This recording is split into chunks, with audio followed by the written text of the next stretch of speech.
angry about what's happening in Soho. My father spent 50 years there. It's not the Soho that I recognise anymore. Look at that! The whole style and the whole fabric of Soho is being completely ruined for money.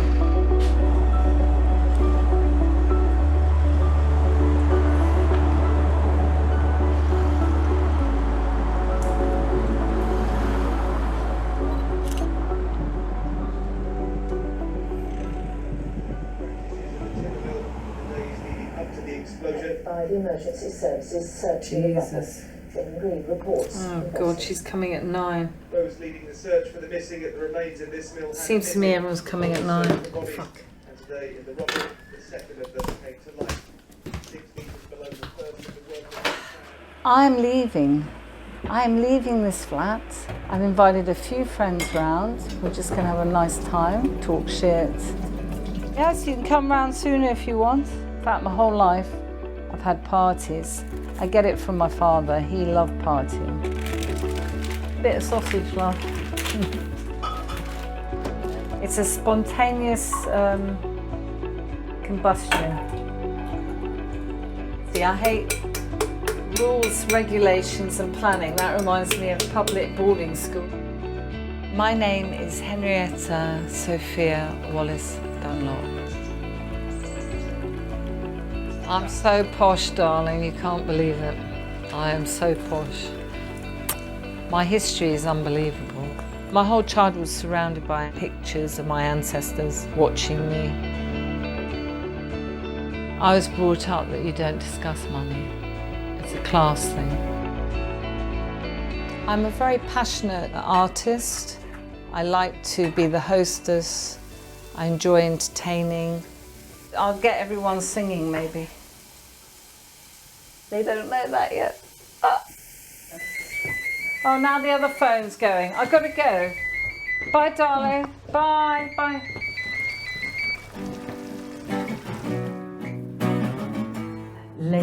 I can't afford to live in London anymore, which upsets me a great deal. And if you're over 50 and you're single with no children, it's extremely difficult to find accommodation. My worst fear is ending up with no money and no prospects. I'm not going to let that happen. I've moved 41 times in my life. I just keep on moving, keep on trucking.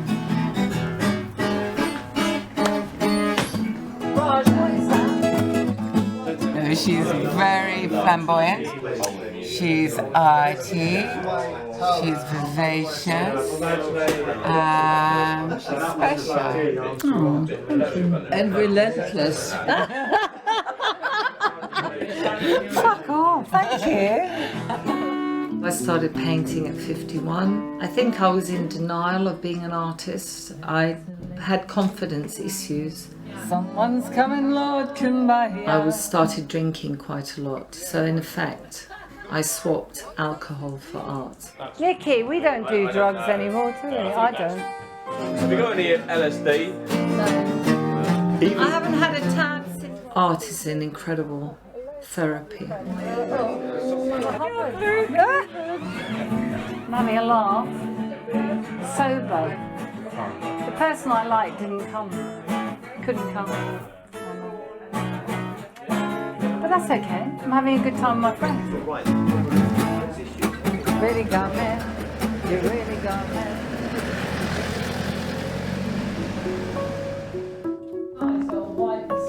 You must be making a lot of money out. Homelessness is quite a scary prospect. Even though in a strange way, artistically, I kind of embrace it. I quite like the challenge of it. And of course, artistically, great for the mood, the paintings, the work. But pretty shit, actually.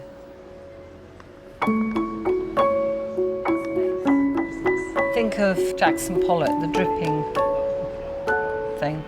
I've had exhibitions all over London. I've had about 11 exhibitions.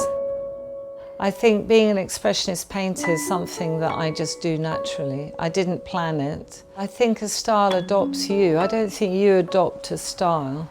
You see, what you give up on size, you get in quality. That's much better, yeah. When I was young, I expressed myself sometimes in a negative way, drinking too much, partying too much. And I think I only finally grew up when I was 51, actually. Took a long time. I might have my student card on me. You get 15% off. Oh, great. My father met my mother at a party in London, quite tumultuous marriage. I don't think my father understood what love was. He was very good looking, he was very charming, he was very erudite. He was a Lothario, gambler. I mean, he didn't behave well to my mother at all. He was a bit violent, but I loved him dearly, and yeah, she loved him. But he was unfaithful. What can you do? When I was 4.5 years old, my parents were breaking up.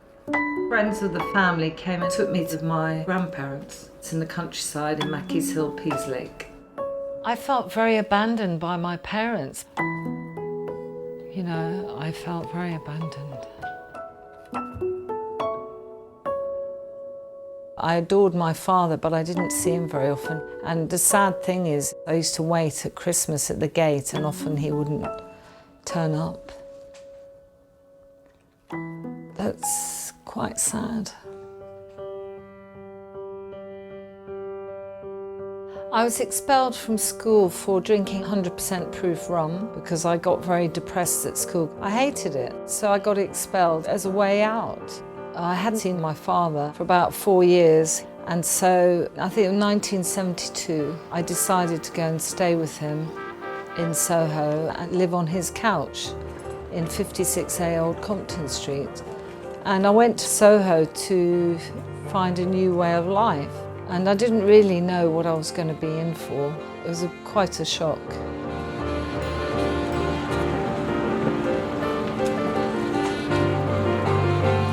It was quite a dirty flat, cockroaches, dusty.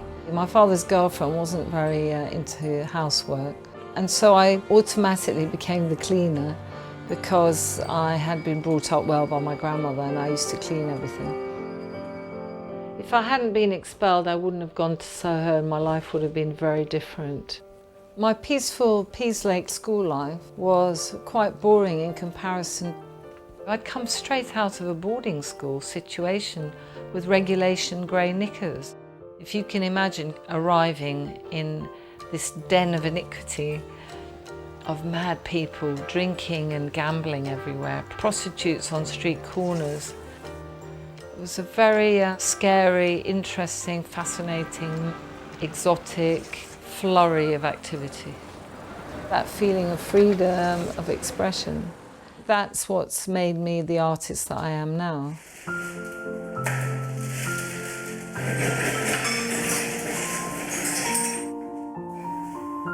I've met some pretty crazy people in the 70s particularly. I first took drugs with Marianne Faithfull and Angie Burton when I was 18. In fact, Marianne Faithfull got me into it. I did the whole rock and roll thing, did lines of coke on the side of the sink in the speakeasy. It was like a sexual awakening. Yeah, I was sexy. I was sexy when I was young. I still am, actually. So I never went to bed or sleep before 2 in the morning because there was always people in the living room drinking. My father and girlfriend were really in the depths of alcoholism at that point. I was on my own a lot. I've just hired this video. I was born in London and my mum and dad were married.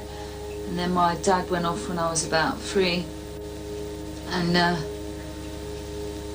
don't know what happened to him. She never really mentioned anything about it. And when I was about 12, I realised that the games that we used to play, me and my stepfather that is, were not, not normal, like they were sexual. I need a bit of music now, I feel a bit upset.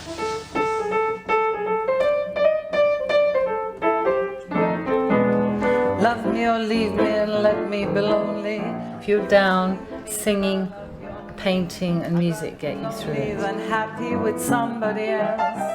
I love singing Nina Simone. You might find the nighttime the right time for kissing. Nighttime is my time for just reminiscing. I'm an expressionist painter. When I paint a picture, it's like building a building. You put layer upon layer so that you can make it come alive. I want to leave a message to the world, not in an arrogant way, but when I'm gone, I want to leave a mark. And I haven't had children, so I suppose my paintings are my children. And art is a very therapeutic way of getting through all the bullshit. There's no love for nobody else.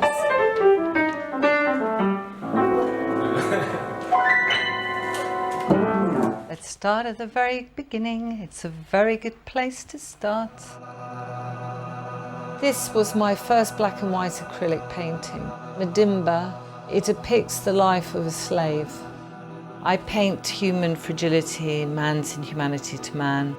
This is a painting of me when I went up the Nile on my own. This woman here is blind, and it's showing the difference between East and West that we're giving to the blind, and this is the bloodshed that has been shed so far. I paint dreams, I paint desires. This is called A Fish in Mind's Eye, and it looks like the Amazon forest, and it also looks like a horse. I've got 50 paintings in here, so it's a bit like a Victorian living room. This is called Unemployed, and as we know, artists are often unemployed. And this painting is an important painting to me because at the time, the bank crisis and the mob going in and just smashing the windows of the Royal Bank of Scotland, escaping from reality. I like that.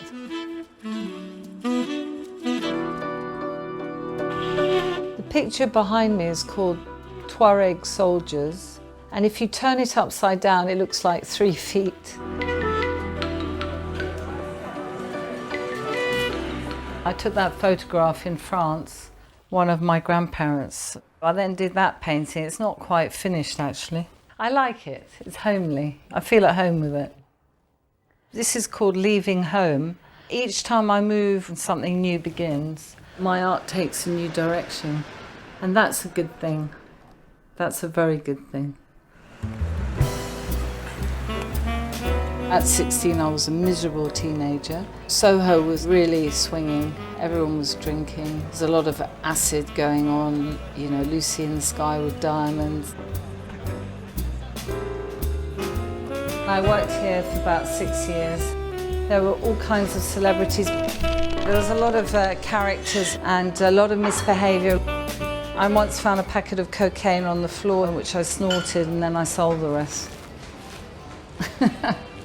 It's all true. I couldn't handle it any longer. So I ran away.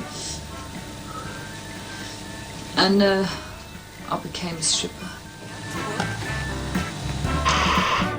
Most of the pubs had lunchtime strippers. These used to be streetwalkers on the corners here. And everyone knew each other. It was much more of a community in those days. A lot of flashing happened back then, a lot. And being wanked over and being touched up on the underground all the time. I saw you on the catwalk. I saw you in the night. In a way, beautiful. It's freedom of expression. The paparazzi sleep on the catwalk. Voila. This was home.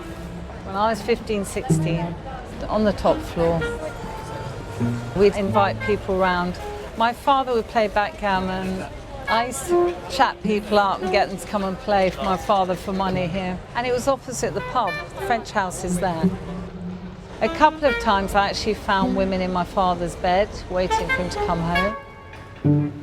I lost my virginity in this flat as well. There was somebody who used to come around, a friend of my dad's, and we got very drunk and so.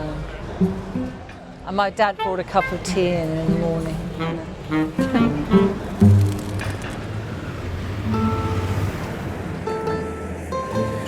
Sì, perché io venivo quando io avevo 15 anni qui e io conoscevo Nino. Bar Italia just celebrated 60 years. I would usually sit there, look in the glass and do my makeup and talk to people and appreciate here that this was a bar which always was very involved in the community. All the money of Soho is poured in and out of this till. Compared with now, it was beautiful. I met Paul Raymond. They had Paul Raymond Review Bar. Quite sleazy looking, actually. He had franchised off most of Soho. Yes, it was sleazy, but it was out in the open. And in a way, it was more innocent than it is now.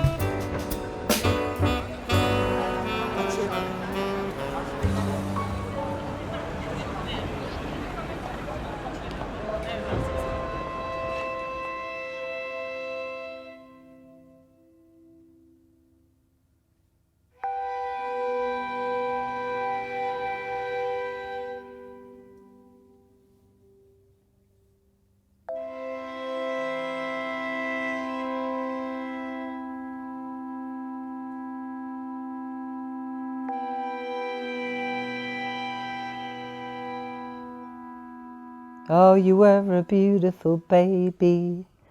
You're just a beautiful boy. My father was Ian Wallace Dunlop. That's Daddy as a baby. Full of promise, gorgeous. And where did it all go wrong? He had this suitcase in his cupboard and pictures in it that I had never seen before, and that was one of them. I don't know, I just felt like he wasted his life. He could have been a great writer. He used to write articles. He hung out with Lord Lucan and John Aspinall and Omar Sharif. He met them all. He was one of the cleverest men in London. And he just drank and gambled it away.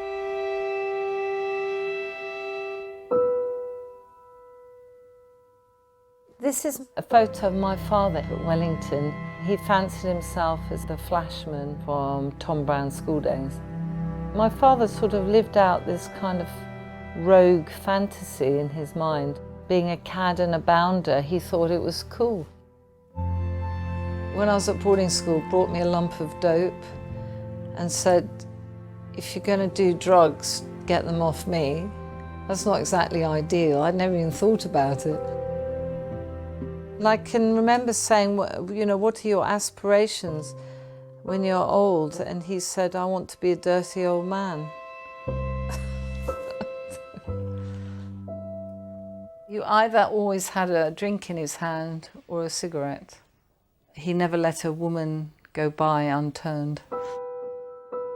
And this book belonged to my father.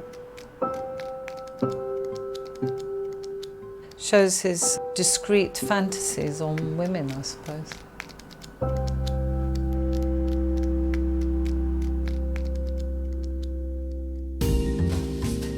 The first nightclub my father took me to was a lesbian nightclub called Louise's. And I said, you know, Daddy, all these women are dancing together. Is this normal? Oh, just ignore it. Don't worry about that. They're lesbians. And I was very shocked. And I was trying to lead a normal life amongst the crazies. Gaston Belmont, who owned the French house, was like a father figure. He looked out for me. My father was the real daddy, but he was like the surrogate daddy. And there's Gaston above, you know. That's my father's girlfriend up there. My father used to come here a lot and contemplate, gamble, drink. This is how the bar was originally in the 40s here. It's like a little museum. Yeah. But here's a nice picture of Francis Bacon. He used to come here a lot. His face looked distorted at the time. He used boot polish in his hair. He used to grunt in my direction. I just found him quite a scary figure. My father slept with his model, Henrietta Sophia. I was named after Henrietta Sophia, a shag basically. A good shag. It's my father, just before he died. He was very ill then, but at least he's smiling. My father died 3 years ago, didn't make a will, and I have never been through so much shit. He had his funeral in the French house. When someone dies, you say goodbye to the coffin. That was goodbye, Soho. It was like the end of an era. It was extremely tough. Love you, darling.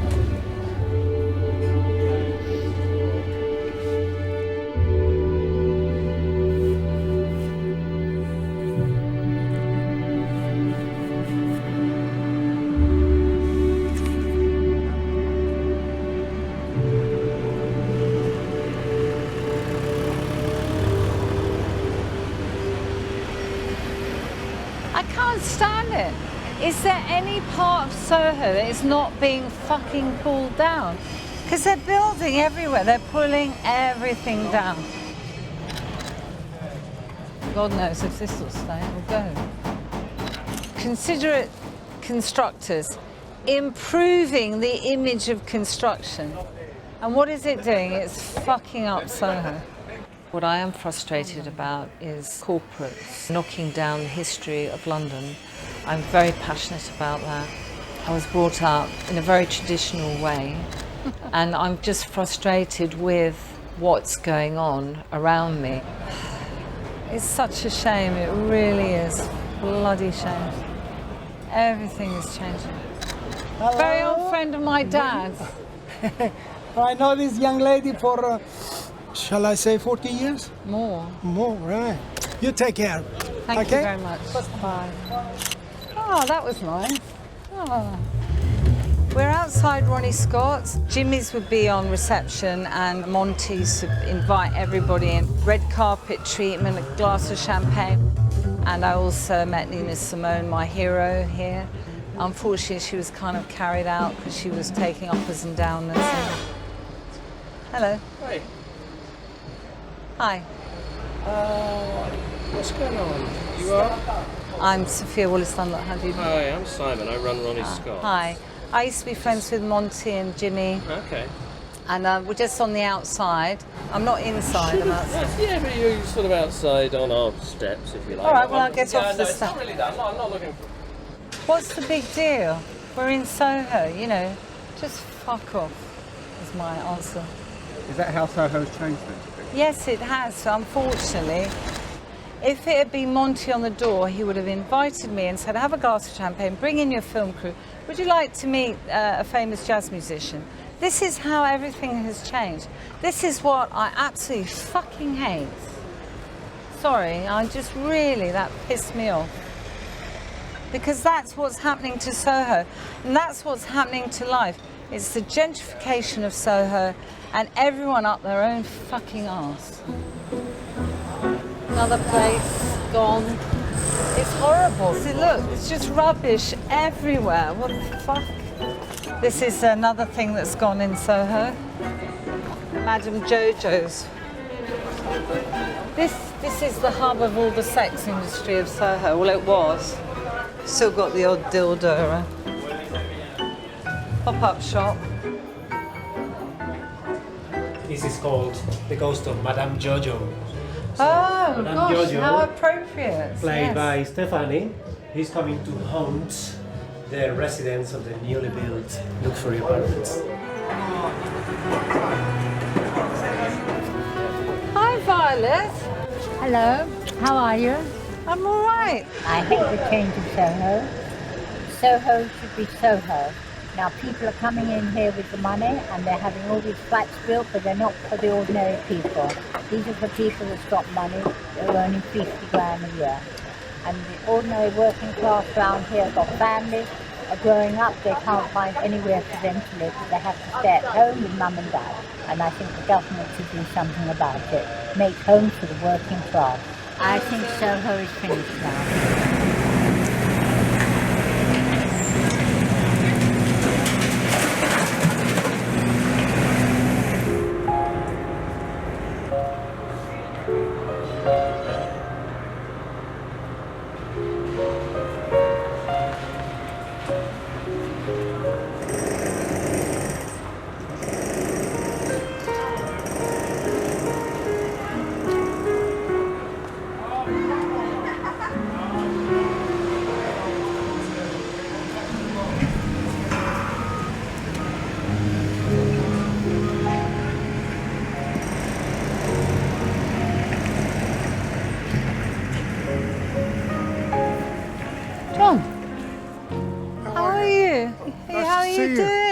I'm very well. John was a friend of my father's. I've just been walking up here, it's all being rebuilt. It's horrendous. Oh, Soho is a rubbish tip at the moment. I always remember that great poetess line was, I walked with him without no fear, then lost my heart in Soho Square. Oh, that's lovely. We already see it, but they are. So, I'm going to the Italian for a coffee. All right.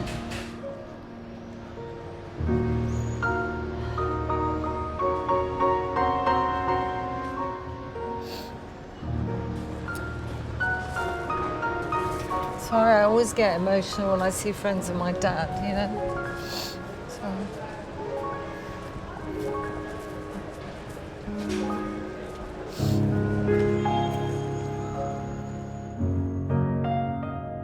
People misread me. They think maybe I'm a bitch. Just their own hang-ups, their own fear. I make people feel insecure because I'm not insecure. I'm not competitive. I couldn't give a shit. But I'd like to say I'm brave. I descend from William Wallace. He was a freedom fighter. I'm Scottish, Russian, Italian. I was born in London, in Hendon, in 1957. I'm a Scottish royal, a countess in Russian terms. I'm also related to Sir Walter Scott. Edward I, Robert the Bruce, they're all ancestors of mine. And every man in my family, they're all soldiers, except for my father. When my father went to Wellington and Sandhurst, he got kicked out of Sandhurst. My mother's grandfather, Edwin Caruana, was a Turkish consul to Tsar Nicholas in Kherson. The picture on the left is when after he lost everything and had to flee Russia during the revolution. And his wife Eugenia, they had 4 children, 2 of which who died. Oleg died of a bad oyster and he was like a playboy. He was very good looking. He looked like Rudolph Valentino. This is my grandmother and my grandfather. My grandfather on my father's side, his name was Arthur Wallace Dunlop, and he went on the first expedition with young husband to Tibet in 1904. And they eloped because my grandmother was 16 and my grandfather was 60. You know, they had 3 sons together, so it worked. And there was a huge age gap. Nowadays, he would probably be in prison. He got dysenteried out of the Indian Army of the 26 Sikh pioneers, and he died, sadly. And then a year later, my grandmother remarried my step-grandfather. His name was Jack Sparks. He was a captain in the Navy, and he was devoted to my grandmother. It was the big love. My great-aunt Marion was an artist in Mackie's Hill, and she gave up art to get the vote. She never married. She was imprisoned. She had seen how Indian hunger strikers had behaved in India, so she adapted that policy, which introduced the first ever hunger strike in this country. My grandmother, she wanted me to emulate her, so she was extremely important to me. I grew up with 2 wonderful old people. I adored them. My grandmother used to say to me, "Oh, I think you're going to be an artist." And I'd go, "Don't be silly, Granny, I'm not going to be an artist." And yet she was right. And Jack, my step-grandfather, was the kindest man I've ever met. And he married her when she had 3 sons. She was a widow, and I admire that. When my grandmother died, I had a nervous breakdown. I just feel a huge sense of loss, really. Death is difficult. Oh, I'm getting emotional.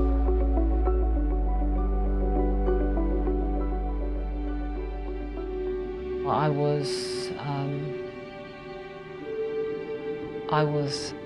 was an unhappy child. I had had abuse in my life.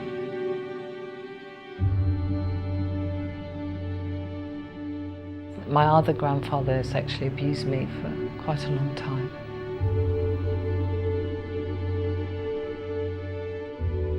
When you are abused, you feel that you're the only person that's happening to, and it's a secret. And I didn't tell anyone until I was 28. It was extremely upsetting. It ruined my childhood. I felt very lonely. I felt like I was a pawn being pushed around, you know, on a chess set. I couldn't say anything. I mean, it was very, very self-destructive for me because I didn't tell anybody. I did a hell of a lot of drugs, which helped a great deal. Till I became an artist, I don't think I'd gotten over it, really.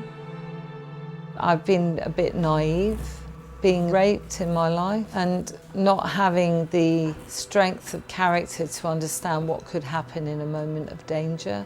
And I've trusted the wrong people. I didn't believe enough in myself. I think in later life you learn to believe in yourself much more.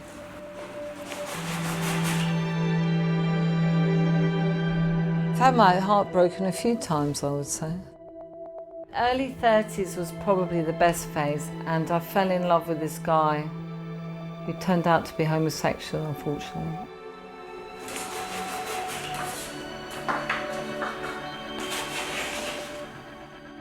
Foreplay. Foreplay is very similar to painting. Slow process. Both the painting and being in love, if they don't work, they're very painful. I was madly in love with a guy called James. He was gorgeous, 6'3", blue eyes, stunning looking. And we used to have 24-hour sex. And the last time I saw him was in the bench, about 2 benches down. The problem was, he was seeing me and he neglected to tell me that he married somebody else. I don't understand these women who've got diamonds off men. I've never had anything off men, really, except trouble. And most of the men I've been out with, I've ended up paying for them all. Or they were doing drugs or alcoholics. Definitely attracted to philanderers, playboys, players. I went through a phase in my late 20s of indecision and writing poetry. I've dug up some old poetry. It's called Desire. Desire, when I see you, my heart is pounding. The flutters in my stomach are quite astounding. Every breath I take is short and dry. My head is spinning like a bird on a wire. What is this aching feeling from within? Is it really called desiring? The words of conversation come easy to my lips. I feel a fool, I look a lug. I've kissed you 1,000 times in my dreams. And I wonder how long it will take for you to succumb to my charms. And I wonder if you will ever fall into my arms. So I wrote that for this guy and I gave it to him and he was totally unimpressed. So there you go. Birds in the sky, you know how I feel. Sun drifting. I don't need men. I think men need me. You're going to say men need you like a hole in the head. But I don't need any more wankers in my life. Thank you. It's a new life for me. And I'm feeling good. That was better, yeah? Is that better?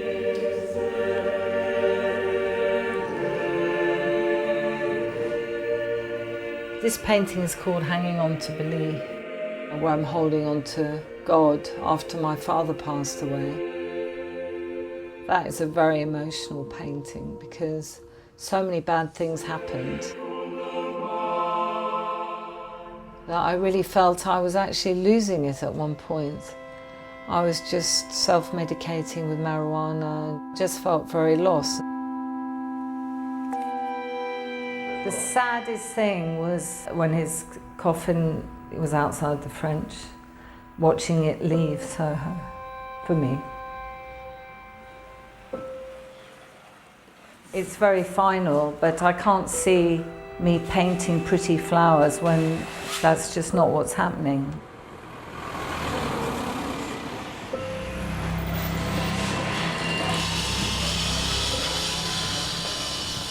We're just trying to save Soho from destruction from developers.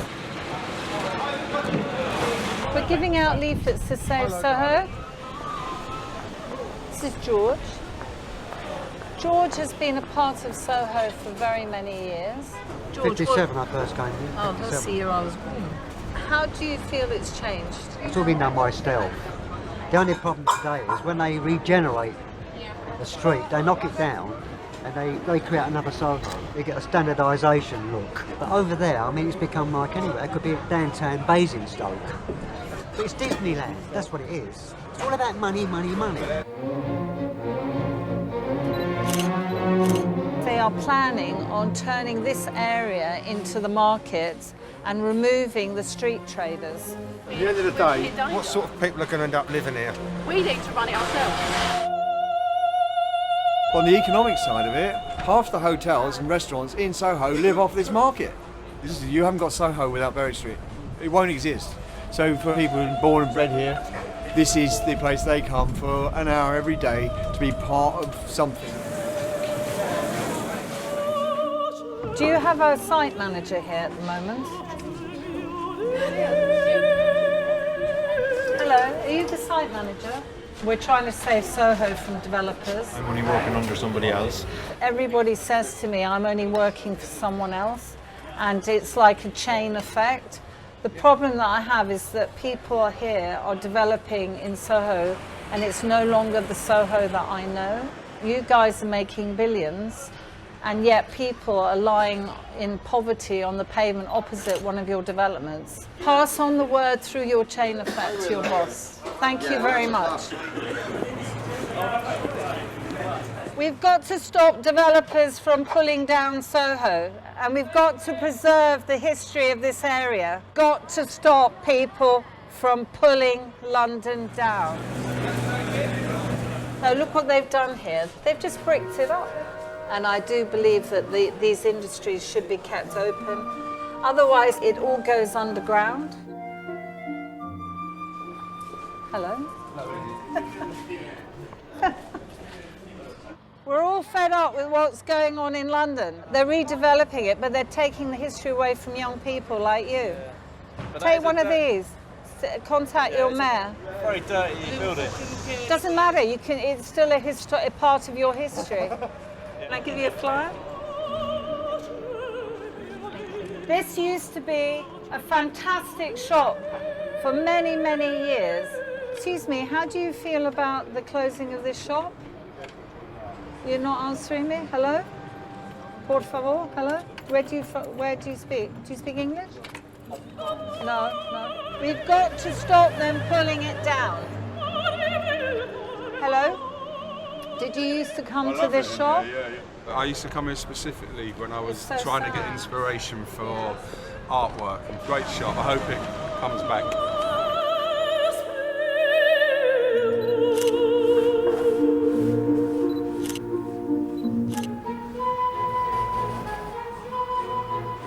Hi Marg, it's Henrietta Sophia, the artist. I just phoned to find out if you had received the payment for Thursday and Friday. Please could you call me back on 07? I lived in Peaslake from the age of about 4.5 till 15. The whole area is very significant for me. It evokes a huge amount of memories.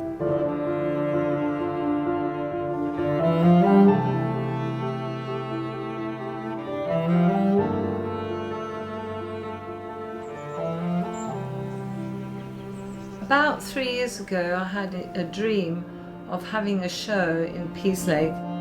It's in memory of my grandparents, Barbara and Jack Sparks.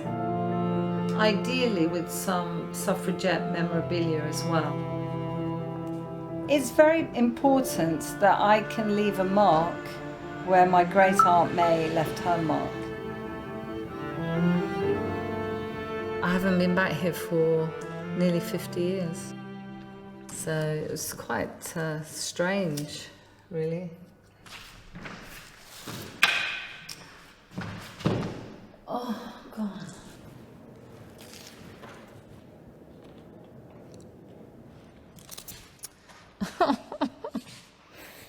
Bloody hell. God. Oh, for fuck's sake. Fucking bit of sellotape. I've already been around with flyers and there's been a lot of posters put up. No one's coming. I'm a bit disappointed.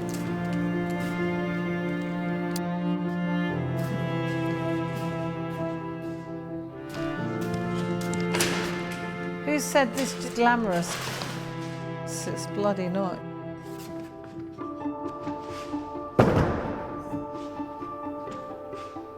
Done.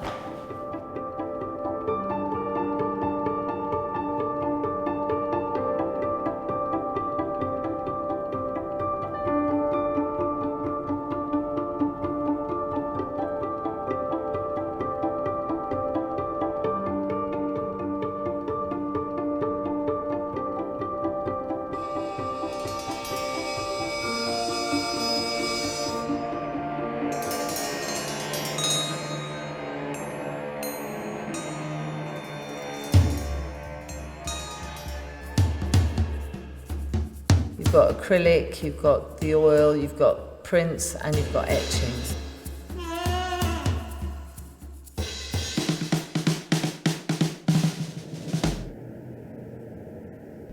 It took 51 years, and here I am.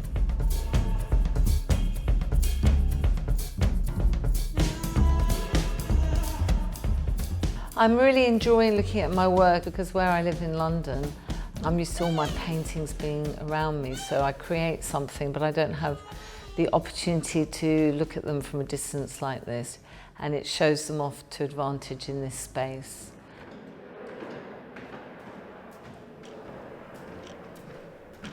When I was young, my grandmother made me a dress, and I came out and did a fashion show, and instead of doing a twirl at the end, I ran into her arms because I was so shy.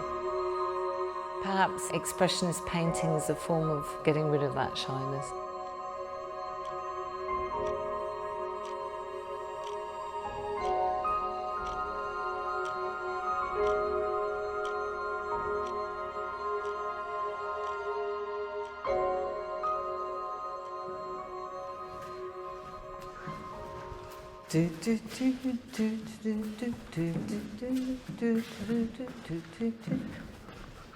I feel like Judy Garland.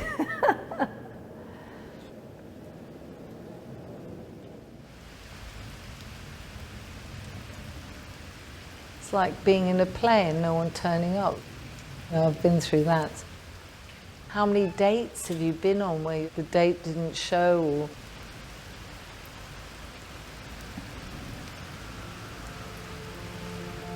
I look at the stage, I still see myself when I was small, playing the mother otter.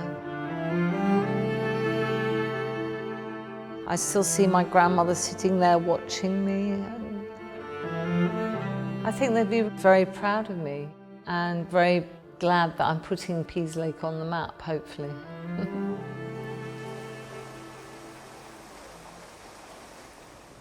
I think it's closure, you know. Laying ghosts to rest, I suppose.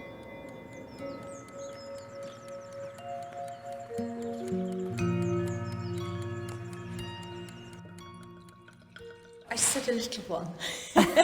I like corrupting people. My dad was the same. Well, this is called Winter. These are the first ones I did. That's for sale. These are dreams. It's about being a woman. This is like the womb. That's lovely. It's almost like a fish looking at a mermaid. Yes. Thank you. Yes, yes. I don't speak German. I know how to pick up a man in Germany. Ich liebe dich, du bist ein Mann, hast du ein Zimmer. It should work out. That's all I know. This is my grandparents. That's fantastic. Thank you, Don. I think it looks really good in this space, don't you? That's lovely. This is me hanging on to belief after my father passed away. It's tough when we lose our parents, isn't it? I don't know if you ever get over it, really. On the gate there, when I was 11, I used to just stand on it, on the gate, like this, you know, as you do, like this. I wouldn't try now, the whole thing will break, but... I grew up in Mackey's Hill with my grandparents, and I had a marvellous time in that house. I'd have plats, 2 plats, long plats here. I was 11. I used to stand here and talk to my grandmother while she was gardening. I was very young, growing up with quite old people. Everyone's parents are young, and mine were my grandparents. I kissed the first boy, Timmy Hinks, in the coal cellar. And next is the coal chute, which I used to slide down. Quite a few mad memories. There's a photograph of me blacked out like a black and white minstrel. Nobody had this constant worry about race. I can remember James Bailey coming around, and he made a very racist comment. He said, "Oh, they're just niggers." And I can remember making him take all his clothes off and then putting mud over him, and then I went, "Now you're black." And then my grandmother rang the tea bell and saw that this boy crying, covered in mud. Even though I was about 10, I was very pro-civil rights. I'm re-establishing with a lot of old friends recently from my youth. The bit I hated the most was going to school. Discipline, humiliations. One episode I got tied up and all my toys thrown out the window. And this girl used to sit on top of me and beat the crap out of me every night. I was very bullied.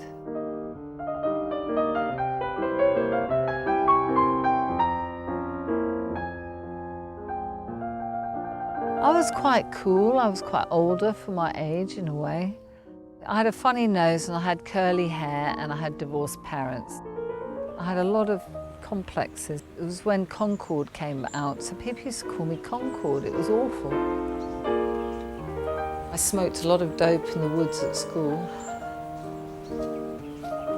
And we used to meet boys.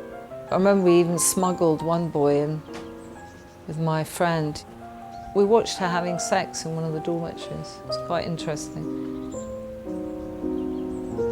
Look at all that green, it's amazing. I used to sit in this tree I called Horse. All my pets were buried just there behind, and I used to just sit here for hours.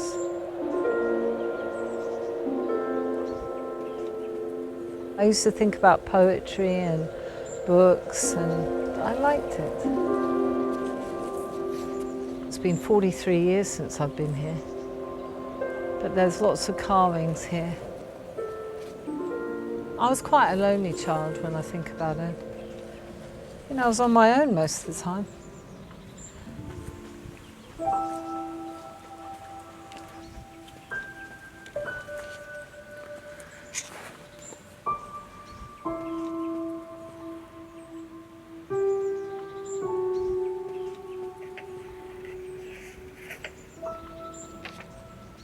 When I was 11 on a playing field, I realised that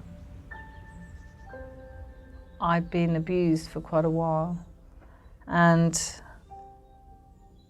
it was quite a shock, really, I suppose. You know, I was mature enough to understand what had been happening, so I wrote this poem. It's called Being 11. Being 11, locked in at 11, you see, it's only a fantasy for me. The world outside has nothing to do with me, as I'm only 11, you see. I'm always well protected from everything, but I always feel rejected. That is, my family don't care too much for me. This is my best sensation, being on the playing field and feeling free, because I'll never get older, you see. I'm quite happy to be locked in at 11 forever. It's enough for me. So, yeah, I can remember that feeling, being stuck, you know. I was stuck. And it's quite a challenging moment, really. Being abused and raped, it's forgiven and gone, you know. Otherwise it eats you up. It's forgiven and gone.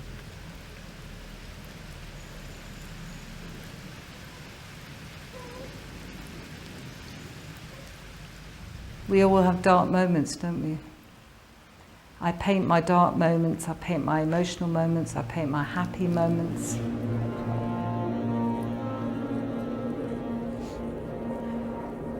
My grandmother used to say, go and look at the grave of your great Aunt Marion, and I used to clean her grave. They've cleaned it all up. This was all overgrown. Here's my great Aunt May. Died 12th September 1942, and I grew up in her house in the faith that looks through death. 100 years ago, she was trying to get justice for women and the vote.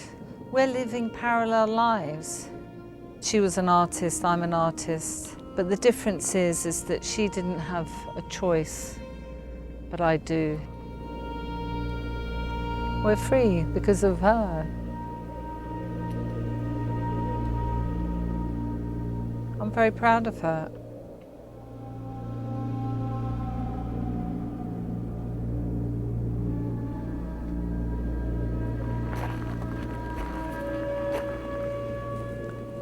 Jack and Barbara Sparks, my grandparents, are buried here. They meant an awful lot to me. And I'll probably be buried here as well, next door. My father's buried next to his father in Dunsfold. My mother wants to be cremated and scattered in Italy. So, you know, I'll be buried with my grandparents who after all saved me and looked after me and brought me up.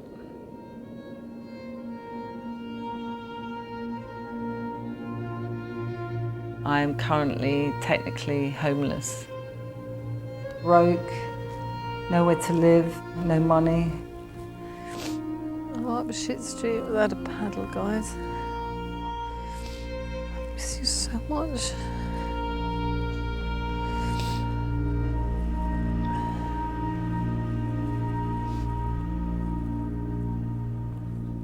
My life would have been very different if I'd stayed here and married the local village boy. I'd have had children.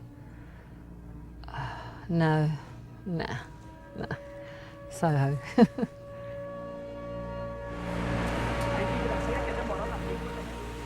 I'm painting the end of an era, and perhaps by painting it I can create change and maybe something good will happen. Any painting you look at, if it doesn't evoke a mood or an atmosphere, forget it.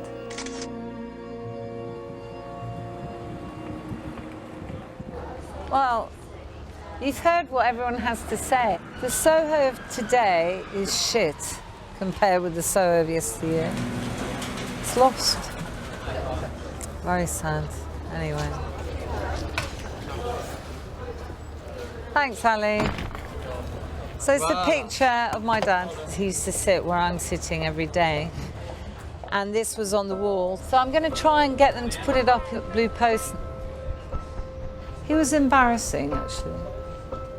He used to embarrass me, but I still loved him. So, yeah, he's between two lovely ladies, so he'd be very happy about that.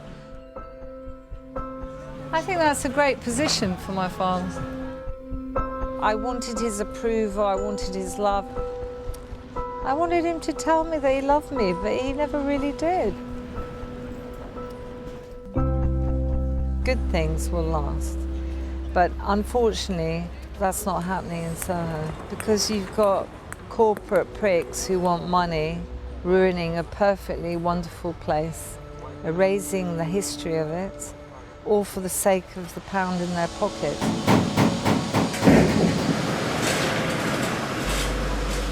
Can we save Soho?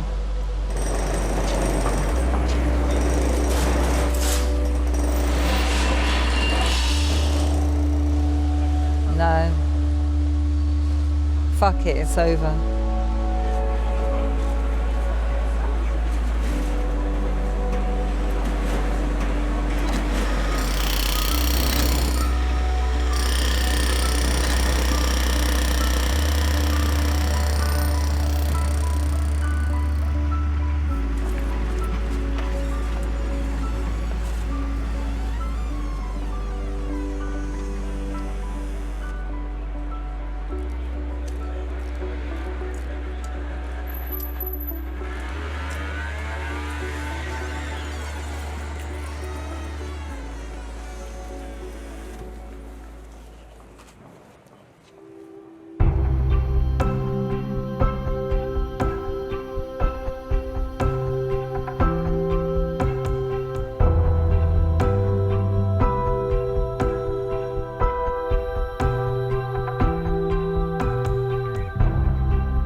My first fond memory of my father is we went kite flying and I let go of the kite and I can remember on his shoulders running down a hill.